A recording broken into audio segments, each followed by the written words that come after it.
Ang batang lalaki gumawa, bangkang yari sa kahoy. Ito ay tinalian at pinalutang sa ilog.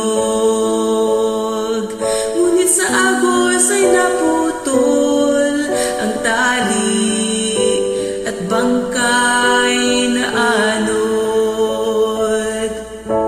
Nangako ang bata na lumuluha, balang araw tutubusin niya ang bangkang nawala sa anod. At hindi rin nagtagal nang makita niya ito sa tindahan.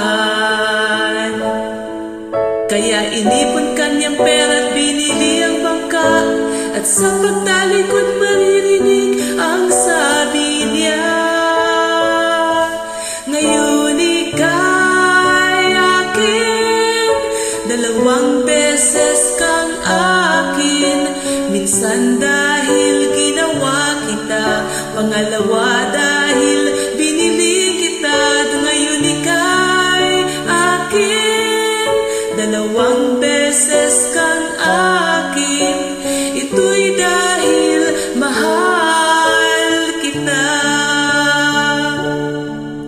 Nilikha ng Diyos ang tao ayon sa kanyang wangis.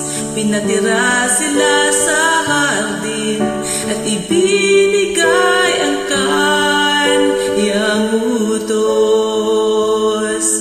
Ngunit napitag ni Satanas at nilabag ang banal na utos ng Diyos. Sinimula ng Diyos ang plano ng kaligtasan, dinamtan ng balat ng tupang handog sa gisag ng manunubos na darating. At ayon sa panahon ng Diyos, sinugo buktong niyang anak na si Jesus.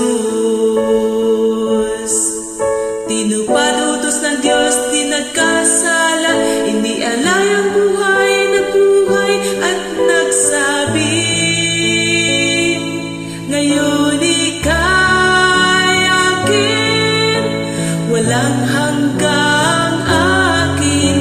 Inangkin ka ni Satanas, tinalo ko siya't tinubos kita. Kaya ika'y akin, walang hanggang akin.